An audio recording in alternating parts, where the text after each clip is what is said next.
bueno, un auditorio excelso acá una vez, que creo que hicimos un encuentro en este mismo espacio sobre, era algo así de un coloquio internacional de filosofía política que ahora se va a volver a llevar a cabo hasta fin de noviembre en la Universidad del Sur Bahía Blanca, junto con nuestro corredor de las ideas del Cono Sur. Obviamente estamos hablando de una universidad como esta, tan, digamos, de tanta tradición reformista, a pesar de que no vivió, por cierto, la llamada hora americana del 1918, con el Grito de Córdoba, pero en efecto heredó muchas de sus mejores cualidades, ¿no? Esta idea de, decían los reformistas, aquellos de decir, de nombrar las cosas por su nombre, decir oligarquía en vez de gente decente, por ejemplo, y decir imperialismo en vez de hermana mayor o la democracia, la gran democracia del norte.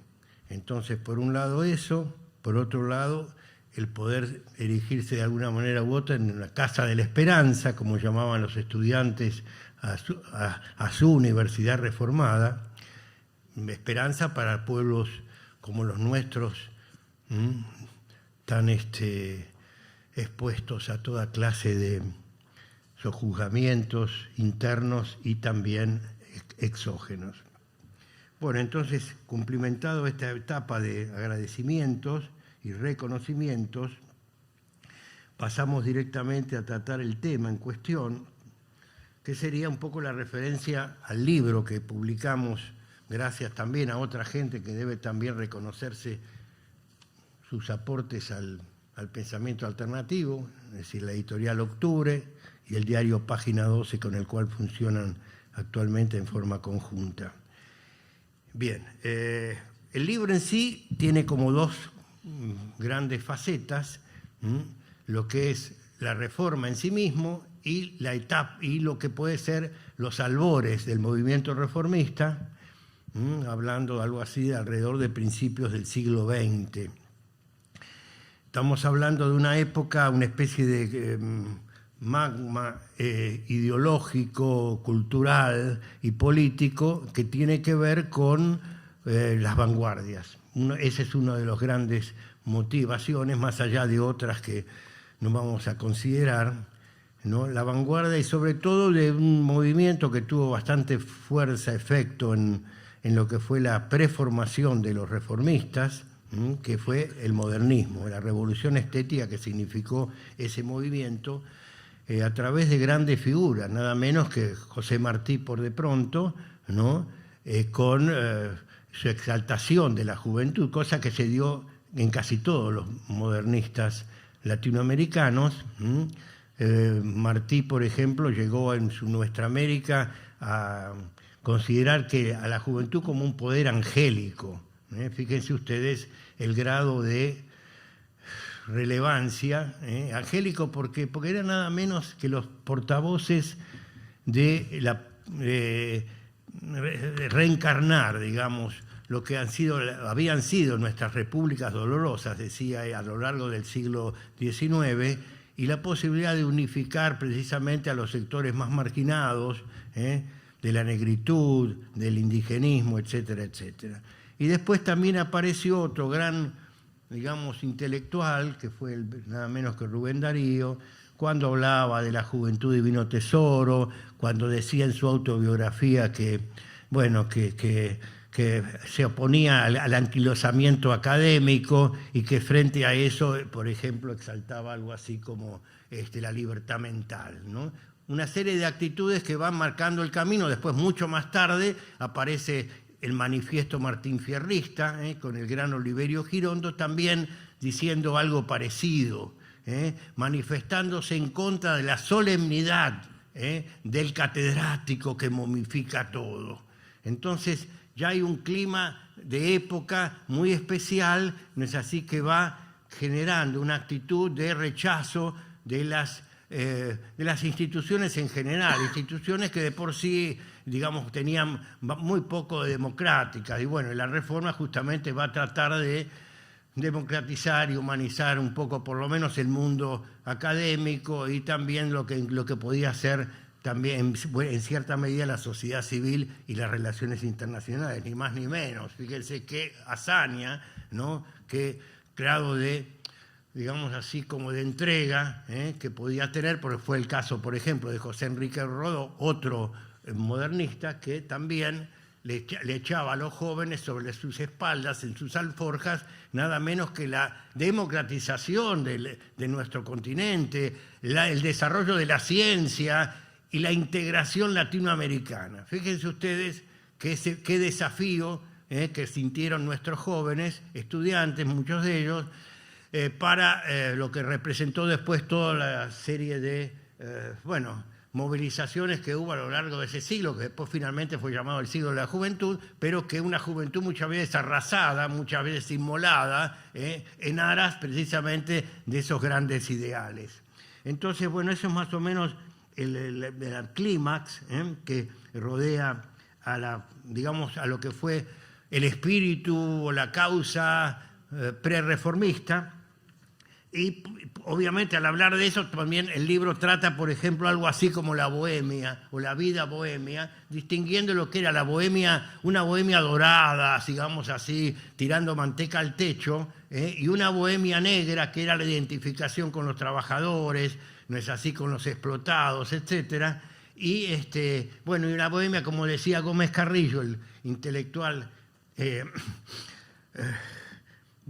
parisino, podemos decir, porque casi todos ellos tomaron a París como la segunda patria, ¿no?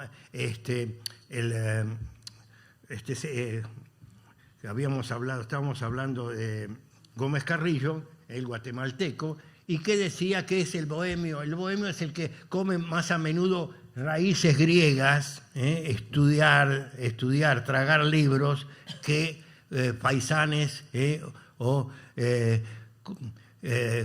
carnes trufadas, etcétera, etcétera. Bueno, entonces ahí está más o menos planteado el tema previo, cómo fueron dando actitudes básicas, y también, obviamente, aparecen también nada menos que los movimientos estudiantiles a principios del siglo XX, unas confederaciones, etcétera, y va a ser eso muy presente en el caso de los primeros congresos americanos de estudiantes que tratamos aquí, a través de las actas, de todo lo que fue una profusión de muchos materiales, en una época en que se asignaba muy poca importancia. El estudiante era una especie de oreja o puro oído que tenía que dedicarse a receptar todo lo que podía transmitirle, así, desde el educador, que todo lo sabe, y el educando, que es una especie de vacío casi imposible de llenar, porque se veía la imagen del profesor como si fuera una especie como de domador de circo, que tenía que tener a raya esas salvajes, esas fieras ahí, indomables. Bueno, entonces, ese es el panorama, y los congresos americanos, eso tuvieron mucha importancia en el sentido de establecer los vínculos, los lazos entre distintos países, en una época a los albores de la democracia, en el caso de Uruguay, en el caso nuestro de Argentina, unos años más tarde. En 1908, el 8 nos está persiguiendo todo el tiempo. En 1918, el centenario de la Reforma. 1908, el primer gran congreso de estudiantes en Montevideo. 1948, el manifiesto comunista. 1968, el Mayo francés, y así sucesivamente. No es cuestión de creer en las cábalas, pero que de alguna manera hay algo de coincidencia en todo esto, supongo yo. Entonces, primer congreso de estudiantes americanos en Uruguay, se lanzan varias proclamas, entre ellas lo que decíamos de Rodó, el Ariel 1900, unos pocos años antes, donde se le daba una especie de factor mesiánico a la juventud. El libro de Ariel el Ariel de Rodó está dedicado a los jóvenes sudamericanos. Y al mismo tiempo entonces aparece la idea de cómo, decíamos, el joven sería aquel que tiene que lograr nuestra unidad como pueblos. Pero en realidad la misión excede a la juventud y recaería precisamente en lo más bajo de la sociedad. No los gobiernos, no la iglesia, no el ejército, nada, sino precisamente la muchedumbre, decía en el Congreso decía el inmenso rebaño, el Mesías esperado, el pueblo latinoamericano.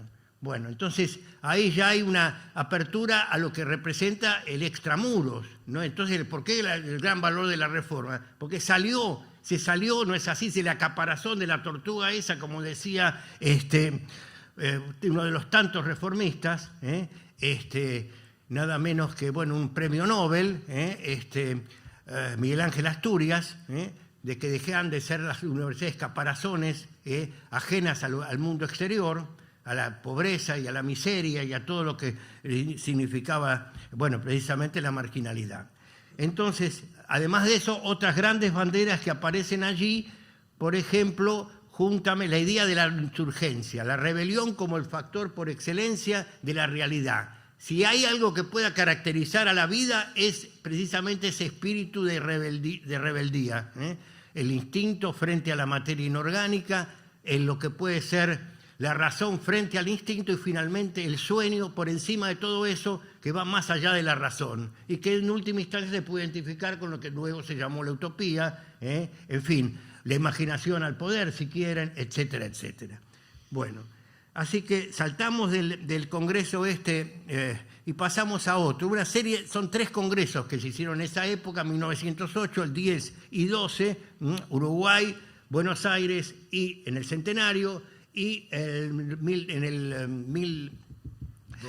el 1012 exactamente en Lima, Perú, en la Universidad Mayor de San Marcos. Y en el 14 no pudo llevarse a cabo por la guerra, por esto y aquello, pero iba a ser en Chile. Bien, entonces, pero junto a esto hay otra serie de congresos intermedios que no se han tenido muy en cuenta, que hemos podido detectar por tanto culicilla, como decía Berbisky, cuando le preguntaron con qué método llega usted a encontrar tantas cosas distintas que nadie conoce acerca sobre sospechas, de qué hay detrás del poder, del trono, etcétera, etcétera. Y dijo muy fácilmente, señores, culicilla y san se acabó. Es decir, pelarse bastante el traste. Por cierto que también hay que usar el bocho por otro lado, pero la dedicación y la voluntad podría llegar a mover montañas recónditas. Bueno, entonces, ¿qué tenemos?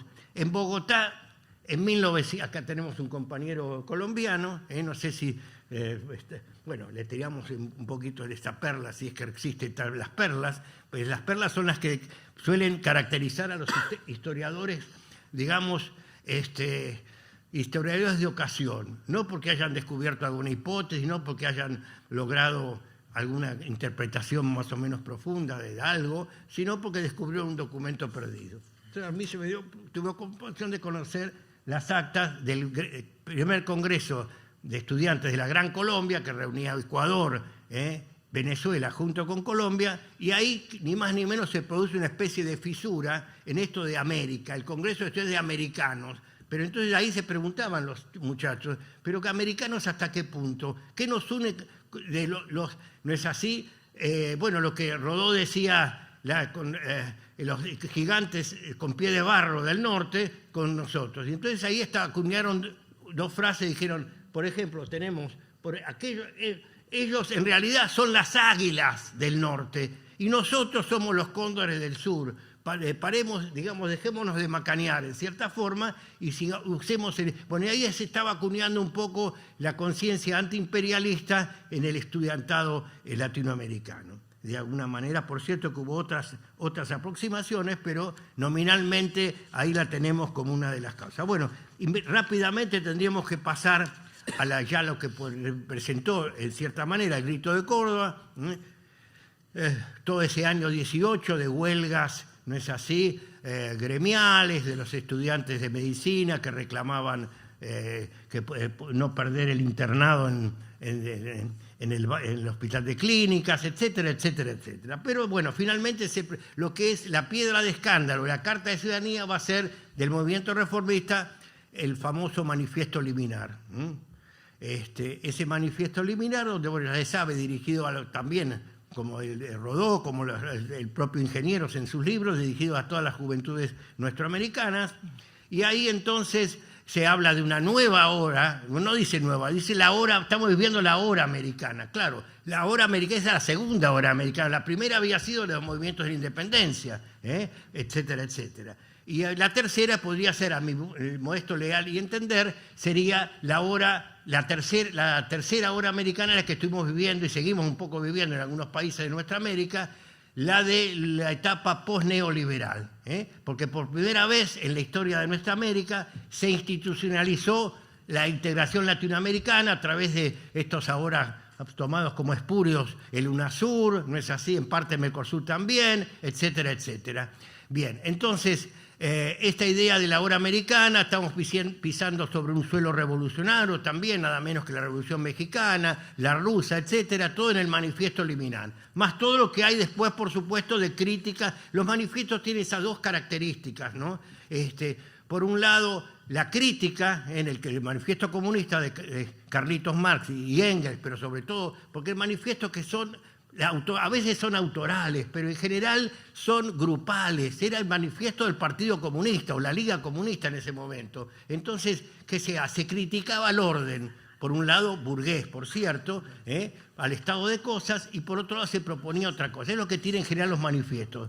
La crítica, la oposición y finalmente también la propuesta. Y la propuesta es precisamente la sociedad comunista. Entonces, en este caso también, crítica a un tipo determinado de universidad, yo qué sé, teocrática, memorística, reproductiva, etcétera, y por otro lado la propuesta a un nuevo modelo. Es el modelo que nace precisamente, el modelo de gran originalidad, así como el modernismo representó un primer momento de influencia, de ascenso del norte, del sur, digo, de nuestra América hacia el llamado primer mundo. El caso de la reforma, el movimiento reformista fue una concepción de la universidad que inédita, en cierta manera, en la forma en que se estructuró y todas las repercusiones que tuvo, al punto tal que ahora las grandes reuniones que hay de la UNESCO precisamente consideran que ese modelo es insuperable. Es decir, es la base, el piso por lo menos de lo que puede representar una universidad,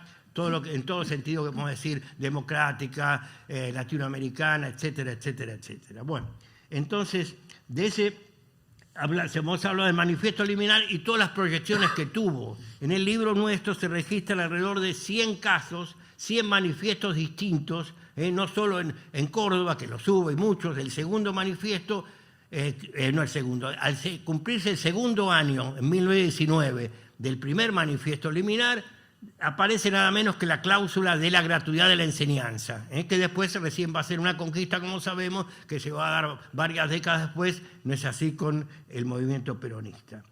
Bien, entonces, la revolución de las conciencias, otra de las banderas que aparecen aquí frente al derecho divino del profesorado, la idea de que el alumno es la centralidad del proceso de aprendizaje. Bueno, y así muchísimas otras cosas que no podemos entrar por razones de tiempo. En fin, entonces, pero hay otro aspecto que tratamos bastante en el libro, que es la Universidad de La Plata. Así como la Universidad de Córdoba o el movimiento reformista surgido en esa universidad se enfrentó a un tipo de sistema, en fin, donde se enseñaba derecho canónico en una universidad laica, bien, así sucesivamente, también en La Plata fue una universidad que podíamos llamar antipositivista, antioligárquica, etcétera, etcétera, y de mucha trasfondo americanista, porque ahí pasaron grandes figuras, desde el gran Juan José Arévalo, que llegó a ser presidente de Guatemala, como Pedro Enrique Sureña, el gran intelectual dominicano, y toda la influencia que representaron todos estos personajes. Bueno, entonces, en definitiva, ya que estamos con la soga al cuello, a pesar de no usar corbata de por vida, vamos a decir lo siguiente. No sé si puede agregarse algo más, yo creo que dije bastante, me tendría que callar. Una de las cláusulas que aparecen en el libro, supuestas innovaciones, aparte de algunos tratamientos que podría haber sobre el juvenilismo, por ejemplo, es la idea de que hay, frente a, digamos, una tipología que habría que desarrollar más, por cierto, que es lo que es el reformismo integral, por el caso de Arévalo que mencioné hace un rato, el caso de Gregorio Berman, figuras que son reformistas en todo, pedagógica y políticamente. Y después están los parareformistas, que solo aceptaban las modificaciones metodológicas, la innovación dentro de las educativas, dentro de la universidad, y parar de contar. Y después, por cierto, los antirreformistas, bueno, tanto de la derecha católica como de la derecha liberal y conservadora. En fin, bueno, yo creo que ya en principio, como para tirar algunas cositas sobre la mesa, hemos podido desembuchar. Gracias por atención.